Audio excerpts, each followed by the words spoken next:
Welcome to all. मैं हूँ सीमा। आज मैं आपके लिए लेकर आई हूँ सबकी पसंदीदा ब्लैक फॉरेस्ट केक की रेसिपी।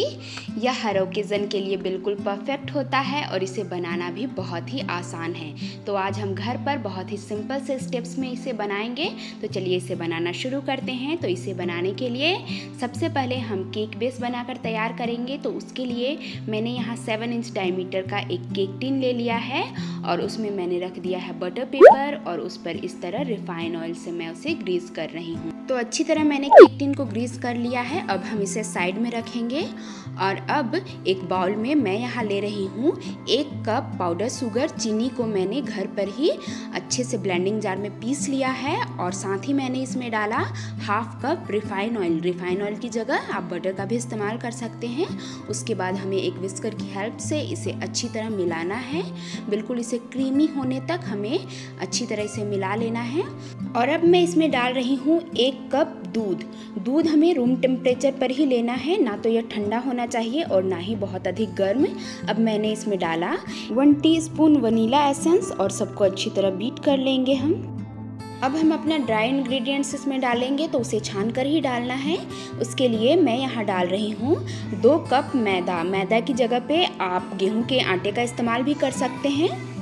उसके बाद मैं यहाँ डाल रही हूँ 1/2 कप कोको पाउडर या अनस्वीटेंड कोको पाउडर है। साथ ही मैं इसमें डाल रही हूँ 2 टीस्पून बेकिंग पाउडर और 1/4 टीस्पून बेकिंग सोडा। इन सबको हमें अब अच्छी तरह से मिला लेना है। बिल्कुल अच्छी तरह हम इन्हें छान लेंगे ताकि ये एक दूसरे में अच्छी तरह से मिल जाए। और अब कट एंड फोल्ड मेथड से हम इसे इस तरह से मिला लेंगे। ऐसा करने से हमारा बैटर एयरी हो जाता है और केक बहुत ही स्पंजी बनता है। अब यहाँ मुझे और 2 बड़े चम्मच दूध डालने की ज़रूरत पड़ रही है, तो मैंने उसे डाल दिया और अब हमें उसी तरह से इसे फिर से मिला लेना है। और अब देखिए बैटर हमारा यहाँ बनकर लगभग तैयार है। बिल्कुल रिबन कंसिस्टेंसी है हमारे बैटर की, तो इसी तरह का बैटर हमें चाहिए इसके लिए। तो अब मैं इसमें डाल रही हूँ 2 टीस्पून नींबू का रस। आप इसकी जगह पर विनेगर भी इस्तेमाल कर सकते हैं। अब हमें इसे भी अच्छी तरह से मिला लेना है। अब हमें आगे का काम बिल्कुल जल्दी करना है ताकि यहाँ के एयर बबल्स ना निकल जाएं। तो इसके लिए हमने जो केक टिन ग्रीस करके रखा है उसमें सारे बैटर को हम इस तरह से डाल देंगे और सारे बैटर को डालने के बाद उसे 2 से 3 बार टैप कर लेंगे इस तरह से। अब मैं इसे ओवन में 180 डिग्री सेल्सियस पे 40 मिनट के लिए बेक कर रही हूँ। 40 मिनट हो चुके हैं और मैंने केक को ओवन से बाहर निकाल लिया है। अब हम इसे एक नाइफ़ डालकर चेक कर लेते हैं।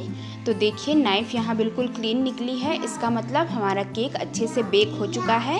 अब इस केक को 2 घंटे तक ढककर हमें ठंडा होने के लिए छोड़ देना है। केक को अच्छी तरह से ठंडा करने के बाद ही हम उसकी आइसिंग करेंगे। तो पहले हम क्रीम बना लेते हैं आइसिंग के लिए। तो यहाँ मैंने व्हिपिंग क्रीम लिया है 1 कप। पहले 3 से 4 मिनट हम इसे लो स्पीड पर बीट करेंगे। मैंने यहाँ स्वीटेंड व्हिपिंग क्रीम लिया है। इसमें फ्लेवर और शुगर पहले से एडेड है। यदि आपके व्हिपिंग क्रीम में ना ऐड हो तो आप इसमें 1 टीस्पून वनीला एसेंस और 2 टेबलस्पून आइसिंग शुगर डाल दें। तो यहाँ सॉफ्ट पिक्स आ चुके हैं। अब हम इसे लगभग 3 से 4 मिनट के लिए हाई स्पीड पर बीट करेंगे। तो अब लगभग 4 मिनट हो गए हैं और क्रीम में स्टिफ पिक्स भी आ चुके हैं। इन्हें एक जगह हम इकट्ठा कर लेंगे और हमारी क्रीम बिल्कुल आइसिंग के लिए परफेक्ट है। यदि मैं बाउल को इस तरह से पलट भी रही हूँ फिर भी हमारी क्रीम गिर नहीं रही, तो यह आइसिंग के लिए बिल्कुल परफेक्ट है। अब हम 2 से 3 घंटे के लिए इसे फ्रीज में रखेंगे।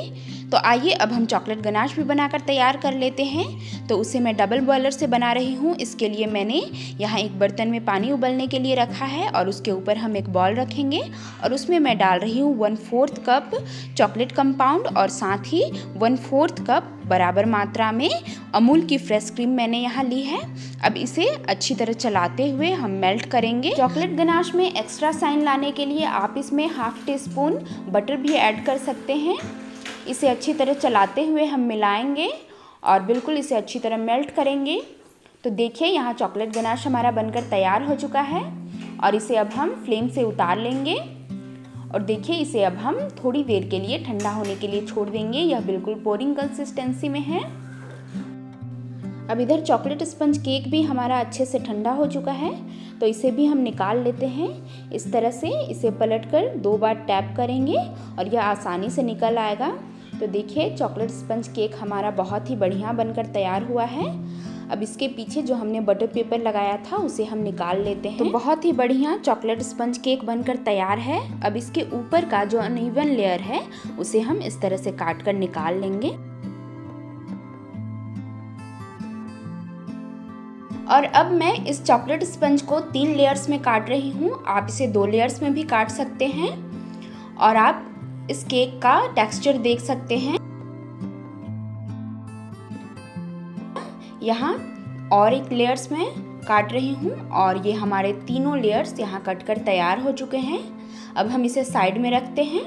इसके बाद हम केक असेंबल करते हैं। तो यहाँ मैं एक केक बोर्ड ले रही हूँ। केक बोर्ड के ऊपर हमें थोड़ी मात्रा में व्हिपिंग क्रीम लगा लेना है। उसके बाद इसके ऊपर हम अपना फर्स्ट लेयर रखेंगे। उसके बाद उसे हम शुगर सिरप से सोक करेंगे। इस तरह से चारों ओर हमें शुगर सिरप लगा लेना है। उसके ऊपर अब हम व्हिपिंग क्रीम की एक लेयर लगाएंगे और अब क्रीम को चारों ओर अच्छी तरह से फैला लेना है। इस तरह से बिल्कुल स्मूथ कर लेना है हमें। और अब इसके ऊपर हम कटी हुई कुछ चेरीज डालेंगे। अब फिर से दूसरा स्पंज लेंगे और उसे इसके ऊपर रखेंगे। अब उसके ऊपर भी हम शुगर सिरप लगाएंगे। इस तरह से बिल्कुल अच्छी तरह से हमें शुगर सिरप चारों ओर फैला कर लगा लेना है। अब फिर से इसके ऊपर हम क्रीम डालेंगे। इस तरह से क्रीम आप अच्छी तरह से चारों ओर फैला कर लगाएं और आपको जितनी मोटी परत क्रीम की चाहिए आप उतनी मोटी परत इसमें लगा सकते हैं। अब क्रीम को केक में इस तरह से स्प्रेड करेंगे हम। चारों ओर इवनली फैला लेंगे हम उसे।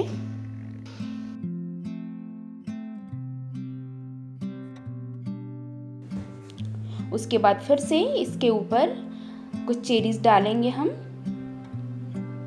चारों ओर फैलाते हुए इस तरह से चेरीज डाल लेना है। अब इसके ऊपर हम अपना अंतिम और तीसरा लेयर रखेंगे और उसे भी हम शुगर सिरप से सोक करेंगे। चारों ओर फैलाकर लगाएं शुगर सिरप इसमें। और अब हम क्रम कोटिंग करेंगे। तो इसके लिए हम केक को पूरी तरह से कवर कर लेंगे व्हिप्ड क्रीम से। ऊपर नीचे दाएं बाएं हर ओर हमें इसमें क्रीम लगा लेना है और केक को पूरी तरह कवर कर लेना है, कुछ इस तरह से फैलाते हुए। मैं यहाँ पैलेट नाइफ का इस्तेमाल कर रही हूँ। और अब केक को फिनिशिंग टच देने के लिए मैंने इसके ऊपर और थोड़ी मात्रा में इस तरह से व्हिप्ड क्रीम लगा लिया है। इसे चारों ओर स्प्रेड कर देंगे हम। और अब मैं यहाँ स्क्रैपर का इस्तेमाल कर रही हूँ इसे स्मूथ करने के लिए। तो इस तरह से चारों ओर हम स्क्रैपर की मदद से इसे स्मूथ कर लेंगे। आप देख सकते हैं यहाँ मैंने इसे स्मूथ कर लिया है। और अब इसके ऊपर भी हम इस तरह से पैलेट नाइफ से इसे बिल्कुल स्मूथ कर लेंगे। अब मैंने यहाँ जिगजैग स्क्रैपर ले लिया है और केक के चारों ओर हम उससे डिज़ाइन बनाएंगे। इस तरह से घुमाते हुए हमें इसमें डिज़ाइन बना लेना है। और अब जो चॉकलेट गनाश हमने बनाकर तैयार किया है मैं उसे एक पाइपिंग बैग में भर ले रही हूँ और हम अपने केक में उससे ड्रिपिंग इफेक्ट डालेंगे। और अब केक के चारों ओर इस तरह से हम ड्रिपिंग इफेक्ट डालेंगे। हल्का दबाएंगे हम अपने पाइपिंग बैग को और फिर उठाकर फिर दूसरी जगह ले जाकर फिर दबाना है। इस तरह से बहुत ही सुंदर डिज़ाइन यहाँ तैयार हो रहा है हमारा।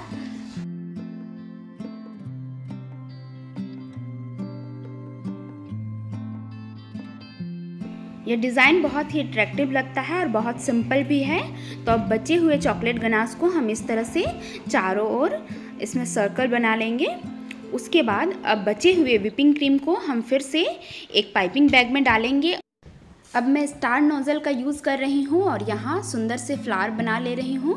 देखिए यह बहुत ही सिंपल डिज़ाइन है बट देखने में बहुत अट्रैक्टिव लगता है। तो इस तरह से मैं चारों ओर इसमें यह डिज़ाइन बना ले रही हूँ।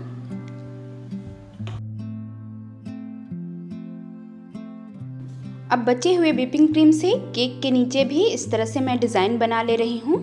इससे भी केक की सुंदरता और बढ़ जाती है। और केक बहुत ही सुंदर लगने लगता है। तो इस तरह से मैंने नीचे चारों ओर इससे डिज़ाइन बनाकर तैयार कर लिया है। अब हम ऊपर कुछ चेरीज़ डालेंगे। तो इस तरह से एक एक चेरी मैं सारे डिज़ाइंस में डाल रही हूँ। और अब इसके ऊपर मैं चॉकलेट शेविंग्स डाल रही हूँ। चॉकलेट शेविंग्स के बिना ब्लैक फॉरेस्ट केक वैसे भी अधूरा लगता है। तो देखिए, बहुत ही सिंपल से स्टेप से हमारा ब्लैक फॉरेस्ट केक यहाँ बनकर तैयार हो चुका है और यह दिखने में बहुत ही सुंदर लग रहा है। तो आप इस वीडियो में अपना फीडबैक ज़रूर दें मुझे कि आपको मेरी आज की यह रेसिपी कैसी लगी, और अच्छी लगी तो वीडियो के नीचे लाइक का बटन है, उसे दबा लें और मेरे चैनल को सब्सक्राइब ज़रूर कर लें। मिलती हूँ अगले वीडियो में, तब तक के लिए बाय।